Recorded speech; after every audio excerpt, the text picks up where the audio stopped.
Now if we look carefully at these Turk's heads, we'll see that they're tube. All Turk's heads are tubular knots tied with a single strand. More about that later. But basically, they're knots that were meant to be applied as a decoration to something else, to a railing or to another piece of rope or another product, another project, and so we have to have something for these to go around. In our key fob,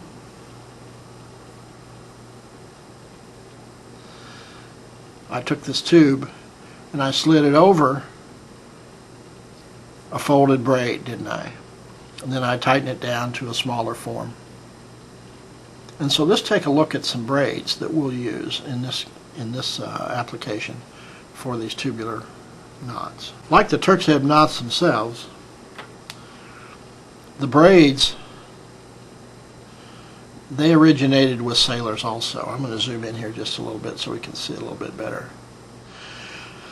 On a ship they weren't called braids, they were called sennits, S-E-N-N-I-T, which means a long interlocking braided piece of cords. And this is a 4-strand braid. It's a common braid. It's pretty easy to do, but it's quite versatile. And this is what it looks like in round cord. And you can't feel it on the video, but if you did, it would roll like it was kind of round, but you would feel the little humps created by the diameter of the material as it goes over and under.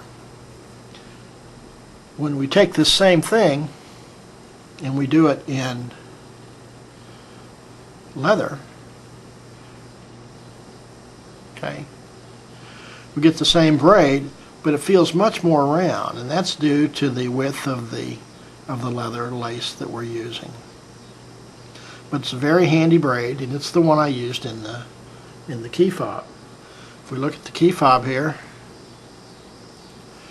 I did the 4-strand braid and folded it over and put the Turk's head knots around it. So that was part of my design to use that braid. Another braid,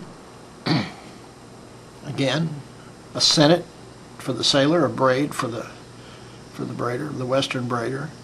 And this is one that's just a little bit bigger in diameter when we finish, because instead of using 4 strands, I use 6.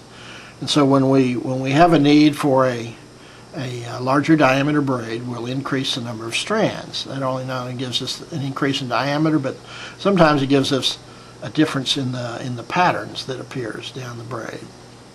When we take this same thing and do it in leather, we'll get a nice pattern, and we'll get a fuller braid.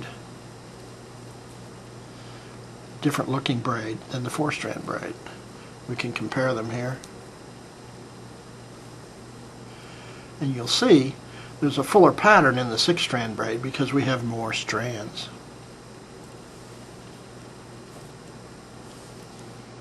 Let's compare them. So you can see the 6-strand braid on the left has a little fuller appearance because we have more strands than the 4-strand braid on the right. So it depends on how you want things to look in the project you're doing. The third braid we're going to consider in our program today is the 8-strand braid. And if you go to nautical knotting books, this will be listed under the 8-strand square sennet. And it was tied with 8 strands to specifically to get this square result. And it looked real good in braided projects. You have that nice set of V's, and it's quite square. Used in a lot of different applications on the ship for fancy rope work.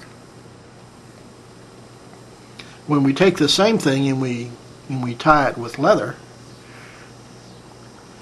we get the same pattern, but it's more rounded. When we feel it in our hands, it has some squareness to it, but it doesn't appear quite as square as the other. It has a nice full appearance compared to the 6-strand braid on the right and the 8-strand braid on the left. So if we fold these all over and we compare them, We have a nice full appearance here on the left with the 8-strand braid.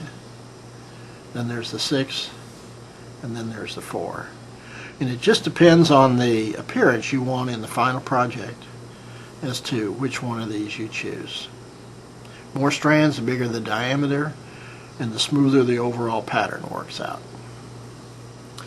So what we're going to learn is to develop a set of building blocks for leather braiding and decorative knotting with the 8, 6, and 4-strand braids, then the basic Turk's head, herringbone interweaves, gaucho knot, and the Spanish ring. And then to do projects, we're just going to take those building blocks and we're going to put them together to get nice things like our little key fob. Let's get started.